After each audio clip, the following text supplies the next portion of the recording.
ഉറക്കക്കുറവ് നമുക്ക് അമിതവണ്ണം വരാനും അല്ലെങ്കിൽ തടി കുറയാതിരിക്കാനൊക്കെ ഉള്ള ഒരു കാരണമാവോ? യെസ്.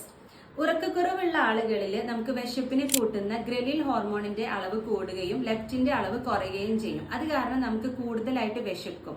നമുക്ക് കഴിക്കുന്ന ഫുഡൊന്നും നമുക്ക് സാറ്റിസ്ഫൈഡ് ആവില്ല. നമുക്ക് അമിതവണ്ണം വരാനുള്ള സാധ്യതയുണ്ട്. ആൻഡ് സെക്കൻഡ് വൺ, ഉറക്കക്കുറവുള്ള ആളുകളിൽ മെറ്റബോളിസം സ്ലോ ഡൗൺ ആവും. അതായത് നമ്മുടെ ബോഡിയിൽ ഫാറ്റുകളൊന്നും പ്രോപ്പർ ആയിട്ട് ബേൺ ആവില്ല. അങ്ങനെ നമ്മുടെ ശരീരത്തിൽ ഫാറ്റ് സ്റ്റോർ ആവും. പ്രത്യേകിച്ചും വയറിന്റെ ഭാഗങ്ങളിലൊക്കെ സ്റ്റോർ ആവാനുള്ള സാധ്യതയുണ്ട്.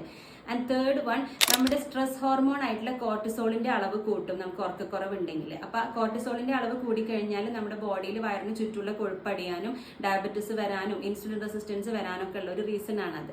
അപ്പൊ ഇതിനു വേണ്ടി നമ്മൾ ശ്രദ്ധിക്കേണ്ടത് മിനിമം ഒരു 6 മണിക്കൂറെങ്കിലും നമ്മൾ ഉറങ്ങുന്നുണ്ട് എന്ന് ഉറപ്പ് വരുത്തുക. ആൻഡ് നമുക്ക് സ്ക്രീൻ ടൈം കുറയ്ക്കുക. അതായത് നമ്മൾ ഉറങ്ങുന്നതിന് 1 മണിക്കൂർ മുൻപായിട്ട് നമ്മൾ സ്ക്രീന് കംപ്ലീറ്റ് ആയിട്ട് ഒഴിവാക്കുക. സ്ക്രീനിൽ നിന്നുള്ള ബ്ലൂ ലൈറ്റ് നമ്മുടെ ഉറക്കത്തിന് ഹെൽപ്പ് ചെയ്യുന്ന മെലറ്റോണിൻ ഹോർമോണിന്റെ അളവ് കുറയ്ക്കും. ആൻഡ് 5 മണിക്ക് ശേഷം കഫൈൻ അടങ്ങിയിട്ടുള്ള ചായ, കാപ്പി പോലുള്ള പ്രൊഡക്ട്സ് കംപ്ലീറ്റ് ആയിട്ട് ഒഴിവാക്കുക.